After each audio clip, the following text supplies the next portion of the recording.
All right, guys, welcome to the first episode of the Ramblin' Fly podcast. I am Adam from the Short Bus Diaries and from BlueLineCo. And here with us we have our buddy Brent. Brent, why don't you tell us a little bit about yourself?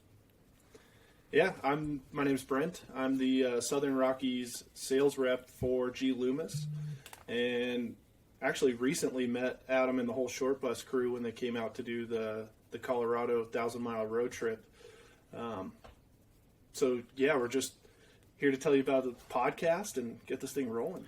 Well, so I don't know if I'm stepping out of bounds here, but I would say Brent and I kind of hit it off a little bit when we met up. So really enjoyed fishing with Brent. Fished with him a couple times now, but while we were fishing, we kind of were just spitballing some different things and just kind of talking about some of the things in the industry that we like, dislike, some of the different things that are just kind of going on in the fly fishing business right now. So he and I decided that we thought that you guys would like to tune in to some of the conversations that we're having, and that kind of spawned this idea of us having a podcast. So this is the intro and first episode of the Ramblin' Fly, where we hope to post once a week, where we're going to try to keep it kind of short, but we want to bring you guys some of the most interesting things of the week, keep you up to date on news, new products, issues that we're having with just kind of things that we're working through, the supply chain issues in the business right now. So I'm affected by that. So is Brent for sure. So anyways, wanted to introduce our podcast here. We're going to be able to get these on, you could obviously listen to it, or we are recording this as well that we're going to put up on the YouTube page. So you're going to be able to listen or watch. We're definitely going to have some clips that we're going to play, so might be beneficial if you guys do want to watch, or we'll try to make sure that we have those all linked. So, yep. Are we going to post those on the Blue Line YouTube page? Yeah, at least as of now. Its own YouTube page? At least as of now, because I mean, I don't. If we posted it on its own YouTube page, I don't think we'd get any views on it. So, so just look for a series under the BlueLineCo YouTube page, which will just be like the podcast series. Yes. Okay. Yeah. So I guess rolling with that, I kind of see this as, you and I are completely engulfed with the fly fishing industry. So we have conversations and see, kind of the backside of the industry that not all the fly shop customers get to see. Very true. And, when you walk into a fly shop and there's 3 employees in the back corner having a conversation, and then they kind of break up to go help you find flies or whatever it might be. We've all been there. Oh, yeah. Some of those conversations are amazing. And it would, as a consumer, I would love to hear, like, they're talking about adding 2 feathers to a Black Beauty midge and that making a difference or something like that. So I kind of want to have a platform to bring those little nuancy conversations to the public. Yeah, I like that. One of the things, especially with us, we get, I like seeing it, don't get me wrong, but we get inundated with questions on the Blue Line Instagram, emails, things like that, folks that are new, folks that are kind of starting out, or also we get quite a few from folks that are really just trying to take their game to the next level, and just have some random questions just real quick, like, oh hey, what about like this product? What's your take on this fly line, or just, hey, help me out real quick with this little tip.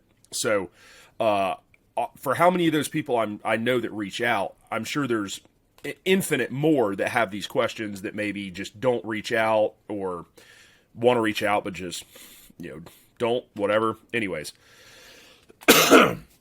we wanted to bring out this podcast to be able to help answer people's questions. So kind of give an outlet. We're going to try to answer at least a few questions each week, on top of like what Brent's saying with, kind of bringing out some of these, giving you a little bit of a back, like a behind the scenes look of kind of some things that are happening in the fly fishing industry.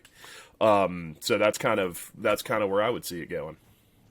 Totally. And like you said, I get questions all the time, like, hey, I just got this rod. What line would you throw on it? Or, would you choose the 6-weight or the 7-weight for this? And, there's probably a ton of people that are curious about it that talk to their fly shop about it and still can't make up their mind.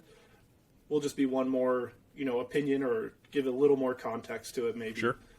So looking forward to that. And from our point of view too, we have so many people that don't have a local fly shop don't have the luxury of a local fly shop. We're pretty, grassroots, started out in North Alabama where there's no fly shop. So, we're definitely we get a lot of questions from people who are in similar situations to us where we started out, that if you don't have a local fly shop, you don't have that local resource, maybe there's not a ton of people who fly fish in your area, this would be hopefully a great resource for those folks who could log in, kind of get a little bit of their fly fishing fix. If maybe you don't have a ton of friends that fish, whatever, get a little bit of a fly fishing fix once a week from us in a short, concise little podcast.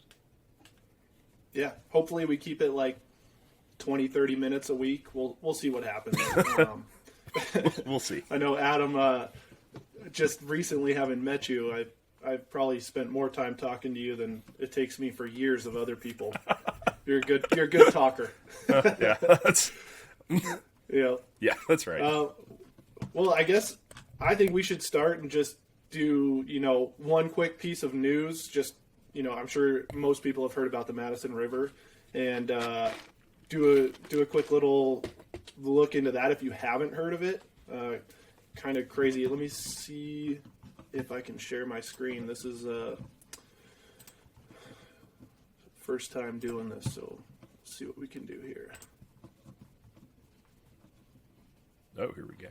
Okay, so basically, if you haven't heard, there was a malfunction in the dam at Hebgen up in Montana, and the flows dropped from, I think it was like 650 down to about 250. Yeah. Not good, especially because it's getting cold up there. So there's a dam right there where it's where they control this, but this is the malfunction that we're speaking of here, which basically it's too early to tell how much real damage was done. Obviously, there's reds in the river right now, and you can see in the picture here, a lot of those side channels, this one's actually fairly full compared to some of the pictures I've seen, but some of those side channels were completely dried up and there was reds in them. So those that sat overnight in the freezing temperatures, those reds probably aren't going to make it. But there was, from everything I've heard, there was a ton of people that showed up to, with buckets and nets to try and save the stranded fish. And I saw people taking sculpin out of the rocks and throwing them back into the main channel. I think given that the water level was so bad, there was a good turnout, and I think they probably saved a good number of fish, but it'll be really hard to tell what the long-term effects will be. Yeah, it will be. It does sound like, at least from my understanding, that there was still the very main river channel maintained some flow. So there was enough water in the middle of the river in the deepest spots to be able to put fish. But all those fish that got trapped kind of in these side channels, really shallow pockets of water. Looks like there was a ton of volunteers. Definitely when I heard about it, we were in the southeast filming, so I wasn't able to make it up there. But definitely would have driven up and helped out if I'd have been around. But if it makes me wonder why it wasn't some sort of backup plan where water could come around that dam and maybe not go through the dam. Like, you would think there would be some type of sluice or something where they could run it around the sides of the dam. I'm not, I don't know enough about dams, but yeah, these guys, they're saying that there's some infrastructure bill that is supposed to be used to improve dam safety. So maybe it was just an old dam. I don't really know much about it, but hopefully something there gets fixed up. And man, that's kind of scary that a lot of these tailwater resources could potentially be affected by that. Yeah. By something similar. A lot of us rely on tailwater fisheries, but I did see it looks like the flows are back up to 650 or somewhere thereabout. So. Yeah, that's what I'm hearing as well from the news, is that it sounds like the dam kind of construction crew worked through the night to get things fixed and didn't stop working on it. Sounds like they at least took it very seriously as well, which is really good news that they didn't say, we'll get to it. But it sounds like they fixed it quick, which is great. But we'll still kind of have to see, really probably next season, what the effects of this might cause on the Madison. Totally. Yeah. I mean, totally sucky situation, but I guess if you want to shine a positive light on it, it was really cool to see the support and how many people went out and helped. I mean, the fly fishing industry, in my eyes, has always been really supportive and a pretty tight-knit group. So, that's just another example. Pretty cool to see everyone come together. Shitty situation, though. Yeah, for sure. Well, we'll kind of see how things pan out next year. Hopefully there's not a lot of long-term effects from that. Fish, reds are pretty resilient. I mean, fish, live in rivers that are not always the same. The rivers are not always consistent. Obviously stepping on them is a surefire way of messing things up. But, they are pretty resilient to water levels.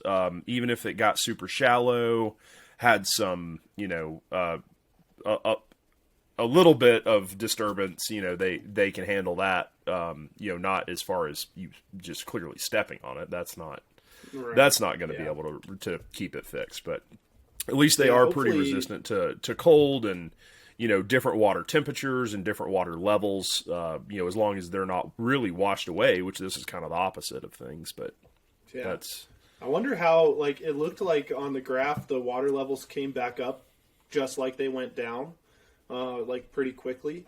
I wonder if that would have any effect on it, but I guess we will see. Like what you said, it's really cool to see how many people showed out to help out the Madison, help these fish, and that is pretty cool to see that enough people care about it.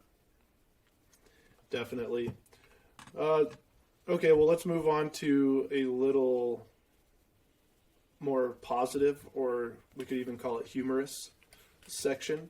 I definitely want to do a meme of the week or an Instagram funny of the week on every episode. And man, did we get lucky this week. This is just one of my favorite things ever. I think a lot of people have already seen it. It's got a ton of views, but Trouts in Denver was out fishing with one of the guys in the industry, and he had a little casting get together. Light flies. Me. This is my favorite place to start. Fucking god tree.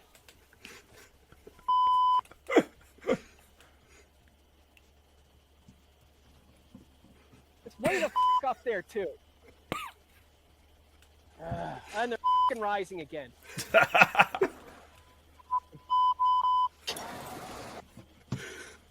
Well, we've all been there. That's maybe the most relatable video I've ever watched.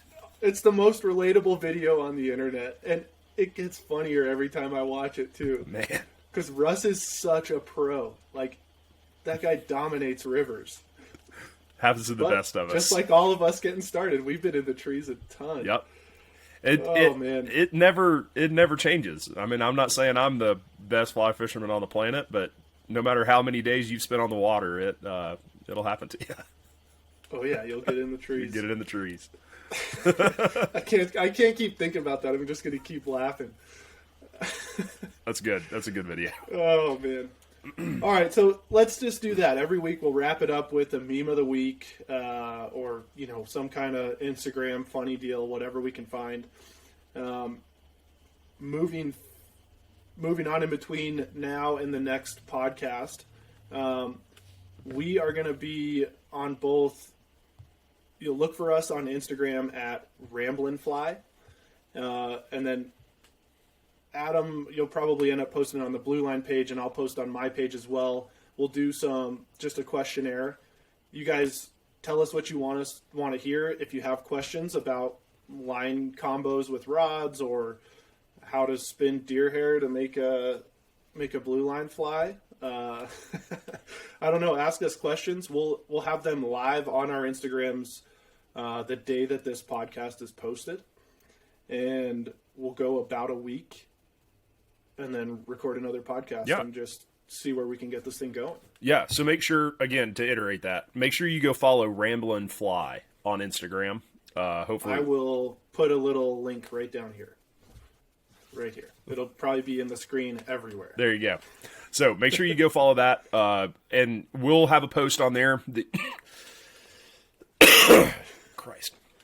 We'll have a post on there. Make sure you go comment on that post. Tell us what you want to see. Give us some ideas for what you guys would like to see, questions that you have for the podcast so we can answer. If there's any news that you have, please send it over to us, whatever. We'd be interested to hear about it. And you can find this on the Blue Line YouTube. I'm going to have a separate playlist just for the Ramblin' Fly podcast. So we're going to be posted on the BlueLineCo YouTube. So you'll be able to watch these. If you're listening to this, you could hop over there and watch that. And of course, the meme of the week and the video of the week, and Brent showed, a little bit of some shots from the Madison that you might want to see. So even if you're listening to it, maybe hop over there later and check out some of the things that we share on the video. Sweet. Awesome. We will look forward to seeing some questions. If you see any funny memes, send them to us. I can't spend all day on the internet every day looking for memes. That's what you do. I'm pretty sure that's all you do. I try. Yeah, I'm just an Instagram pro. You're an influencer. All right, we will see you guys next week. Thanks for tuning in, guys. Thanks.